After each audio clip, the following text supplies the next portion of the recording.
பாருங்க அந்த container light ஏற்றுங்க.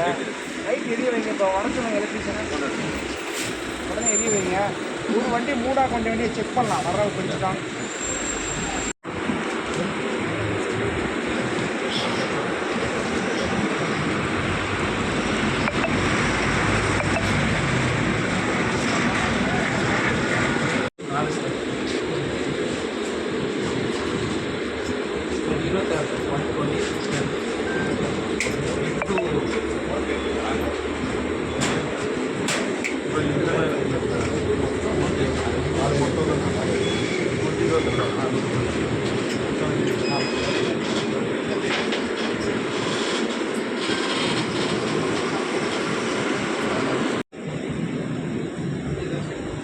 ரோஸ்ட் வைக்கிறோம். நல்லா கொண்டாங்க. லைட் இருக்கா? டார்ச் லைட் கொண்டா. டார்ச் லைட் இருக்கா?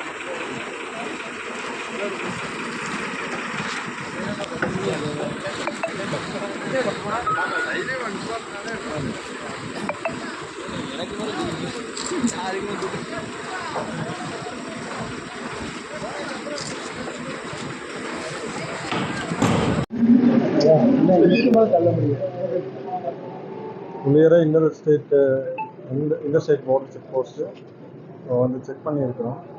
நம்ம ஏற்கனவே போட்ட ஆட்கள் இங்கே இருக்கிறாங்க. போலீஸ் அதே மாதிரி ரெவென்யூ மற்றும் கால்நடை பராமரிப்பு துறையில் போட்டிருக்கிறாங்க.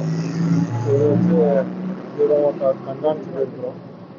இது இங்கே இருக்கிற வெஹிக்கிள் செக்கிங் எப்படி இருக்குது அதெல்லாம் பார்க்குறதுக்கு மைசெல்ஃப் அண்ட் எஸ்பி இதை வந்து செக் பண்ணியிருக்கோம்.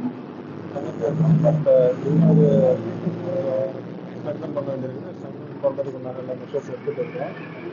இந்த ஸ்டேட் போர்டர் தாண்டி போகிற வெஹிக்கிள்ஸும் அதே மாதிரி அங்கேருந்து இந்த பக்கம் வர வெஹிக்கிள்ஸ்லாம் என்னென்ன ஐட்டம்ஸை கொண்டு வந்துட்டு இருக்காங்க, அதே மாதிரி நடைமுறைகள் பின்பற்றி கொண்டு வரதாங்க இருக்கிறது ஆய்வு பண்ணிட்டு இருக்கோம். இந்த சோதனை சாவடியில் வந்து 3 டிபார்ட்மெண்ட் ஆஃபீஸர்ஸ் இருக்கிறாங்க. Police, revenue and animal hospital. இதே மாதிரி இதை தாண்டி அந்த பக்கம் ஆர்டியோட செக் போஸ்ட் இருக்குது. ஸோ 2 சைடில் போகிற வெஹிக்கிள்ஸ் எல்லாமே ஸ்ட்ரிக்டாக கண்காணிச்சுட்டு இருக்கணும். ஸ்ட்ரென்த் போட்டு வாங்க.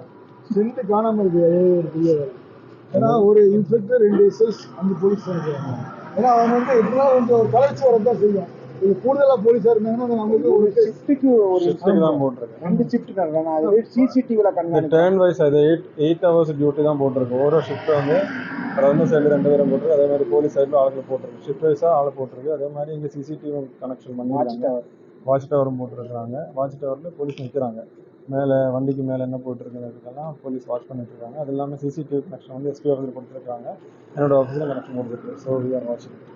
தென்காசி மாவட்ட எல்லைகள்லையும் பல நீர்நிலைகள்லையும் இதேமாரி மூடையாக கழிவுகள் வந்து அப்போ வந்து குற்றம் வந்து அதை தடுக்கிறதுக்கும் இல்லை நடவடிக்கை எடுக்கிறதுக்கும் ஏதாவது அதான் அதுக்கு தான் இந்த செக் போஸ்ட் ஸ்ட்ரென்தன் பண்ணியிருக்கோம். தென்காசி மாவட்டத்தில் இது வரைக்கும் இப்போ போன லாஸ்ட்டு ஒரு 1.5-2 இயர்ஸாக அந்த கம்ப்ளைண்ட் இல்லை. அதுக்கு ஒரு ஐ திங்க் ஒரு 2 வருஷத்துக்கு முன்னாடி ஒரு கம்ப்ளைண்ட் இருந்துச்சு. அதுக்கு பிறகு ஸ்ட்ரென்தன் பண்ணியிருக்காங்க.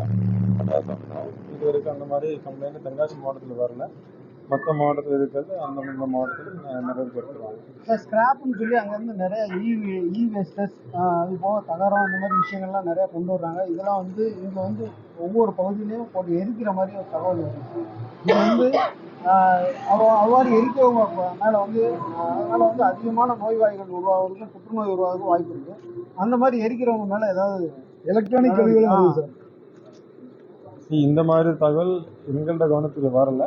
இந்த மாதிரி இருந்தால் கண்டிப்பாக இது கடுமையான நடவடிக்கை இருக்கும். பிகாஸ் எலக்ட்ரானிக் ஐட்டம்ஸை டிஸ்போஸ் பண்ணுறதுக்கு அதுக்குண்டான ரூல்ஸ் இருக்குது, ரூல்ஸ் அண்ட் நார்ம்ஸ் இருக்குது. அது மீறி வந்து யாராவது வந்து இருந்துச்சுன்னா அதுக்கு மேலே கடுமையான நடவடிக்கை தான் எடுக்கும்.